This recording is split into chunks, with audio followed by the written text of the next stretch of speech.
Hey folks, it's Marvin Cash, the host of the Articulate Fly. We're back with another Western North Carolina fishing report with Dale Collins of Tuckaseegee Fly Shop. How you doing, Dale? Doing great, Marvin. Loving these mid-fall temperatures and this beautiful weather we've been having, man. It's a good time to be alive. Yeah, and it looks like you're going to kind of continue to cool off. I think you're going to have a couple hard frosts in your lowland future here by the end of the week. Yeah, I think it could be a few mornings here where we throw the anchor rope into the river to thaw it out and get going for the day. I'm glad to see it. I really love those temperatures where it's cool in the morning and you're just kind of shedding layers all day. The trout really like it. It keeps the water temperatures really steady and consistent. And I think it just helps the bite be more consistent too. Yeah, and speaking of, it's another month, which means another round of stocking in your neck of the woods. What do you want to share with folks on that front? Absolutely. So, I think you can attack those with, your squirmy wormies, your mop flies, that typical junk food category fly. A girdle bug or Pat's rubber leg, depending on where you're from in the country, is always a good bet too. And I would encourage you to finish those drifts with a swing. A lot of times people will recast too soon, where they could just swing that girdle bug, and a lot of times pick up a eager fish downstream from you.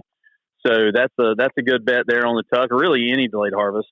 But we are seeing those fish that got stocked in October, and it's certainly the holdover fish. They're well educated, and they figured out some hatches. We've seen some really nice responses on blueing olives. Some small rusty caddis and things of that sort.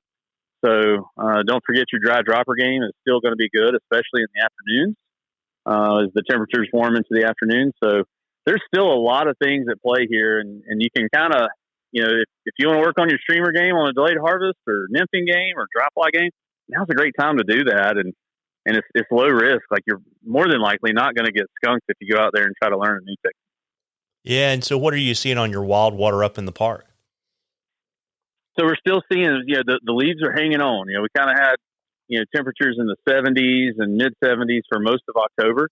So those leaves are in the low elevations are hanging on. So that's going to keep our October caddis hatch going, because those bugs really need that leaf, that layer of leaf in the water to get their bugs going.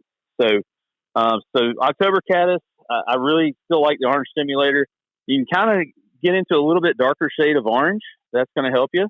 And then certainly an Adams is going to be really nice. Purple haze, things like that for the park. Got it. And speaking of the park, we have a question from Daniel, and he wanted to know, as we move into late fall and early winter, what are your thoughts about nymph rigging tactics to fish the wild water in the park? Absolutely. That's a great question.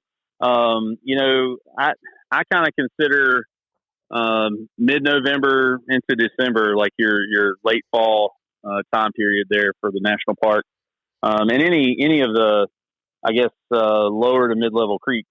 So I think you want to do a check rig for the nymphing. Get a heavy point fly, and then above it on your tag put a smaller stone fly.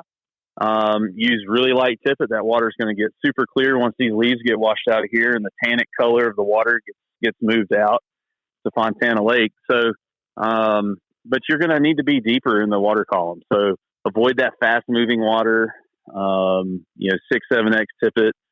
And then if you're not getting any response on that heavier point fly, go down to another smaller, and fish two small nymphs. And, one, not of the same variety, of course, but mix it up, try to find them. But you just about have to hit them in the nose. And then if the water gets too cold, have that thermometer, pay attention to your water temps. If it gets down into the 30s, then I think you need to lower your expectations and find some warmer water.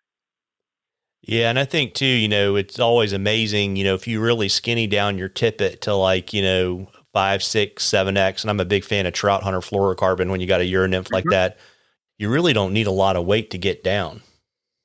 No, and that's where, the technology in fly tying development, I guess, if you will, these perdigons, coming out of the Spanish team, They're really slender. There's very little surface area that's going to give resistance and friction, so they sink super fast. And I don't know if that's all the correct physics terms there or not, but that's your guide point of view. So they sink fast and they work well. So check them out. Yeah, because girdle bugs and things like that and mop flies are great, but there's a lot of weight on those. You can get caught up pretty easily. Exactly. That's exactly right. And always definitely a good idea to make sure in those situations you're fishing barbless flies. That helps you get off the bottom easier if you do get hung up. But it's also still beneficial for those fish. You can still harm a fish when the water's 40 degrees as you can if it's 70. Yeah, all good stuff. And folks, we love questions on the articulate fly. You can email them to us or send them to us on our Facebook or Instagram page.